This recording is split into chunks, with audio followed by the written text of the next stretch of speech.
Kita sering mendengar istilah konspirasi politik di media sosial, berita, bahkan dalam percakapan sehari-hari. Tapi tahukah kamu bahwa konspirasi politik sudah ada sejak ribuan tahun yang lalu?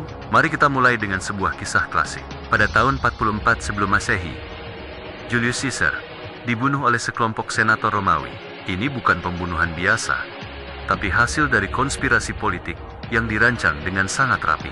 Para senator merasa Caesar terlalu berkuasa dan mengancam sistem republik. Lompat ke era modern, konspirasi politik menjadi semakin kompleks. Watergate di era 1970-an mengungkap bagaimana Presiden Nixon terlibat dalam penyadapan ilegal terhadap lawan politiknya. Skandal ini membuktikan bahwa di balik panggung politik, banyak hal yang terjadi tanpa sepengetahuan publik. Di Indonesia sendiri, kita tak asing dengan berbagai isu konspirasi politik, dari tuduhan makar hingga permainan elit politik untuk mengamankan kepentingan kelompok tertentu. Tapi apa sebenarnya yang membuat konspirasi politik begitu menarik dan berbahaya? Pertama, konspirasi politik selalu melibatkan kekuasaan dan uang dalam jumlah besar.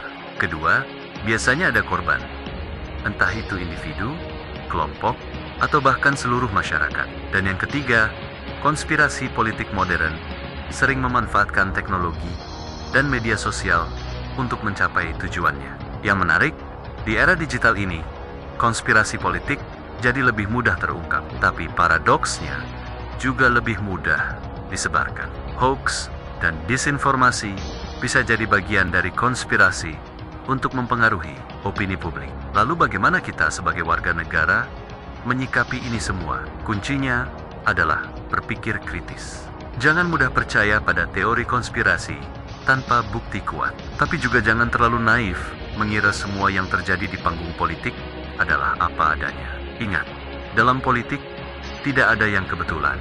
Setiap gerakan, pernyataan, bahkan diam sekalipun bisa jadi bagian dari skenario besar yang tidak kita ketahui. Yang bisa kita lakukan adalah tetap waspada, kritis, dan aktif mencari kebenaran. Karena pada akhirnya, demokrasi yang sehat membutuhkan warga negara yang cerdas dan kritis, bukan pengikut teori konspirasi tanpa dasar, atau orang-orang yang terlalu mudah dimanipulasi oleh permainan politik.